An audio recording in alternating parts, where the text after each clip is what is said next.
संगवारी मला राम राम जय जोहार छत्तीसगढ़। संगवारी हो मैं हूँ मुस्कान और मैं आप मला ये बताया बर आए हूँ कि मैं आप मन बर एक चैनल लेके आया हूँ जेकर नाम है अमृत स्वर।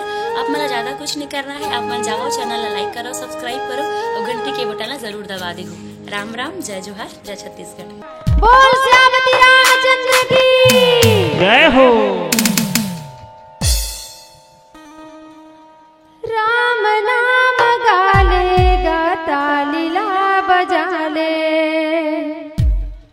राम नाम गाले गाता लीला बजाले। काबर बैठे हंसते हैं इंतजार मां, गाले राम नाम होबे भोले पार। मौका नहीं मिले संगी बार बार।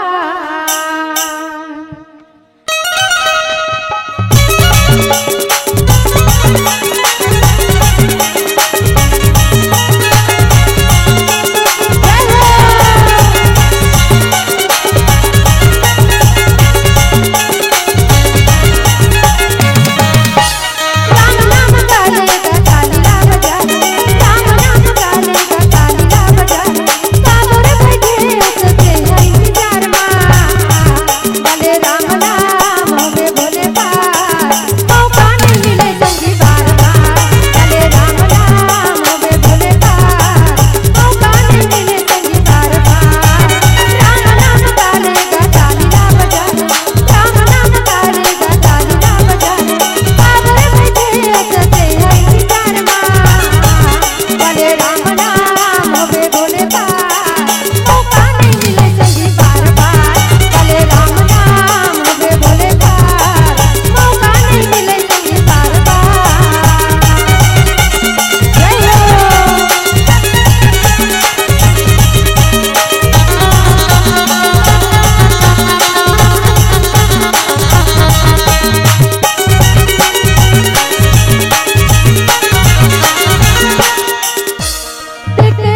प्रजापति रामचंद्र की जय।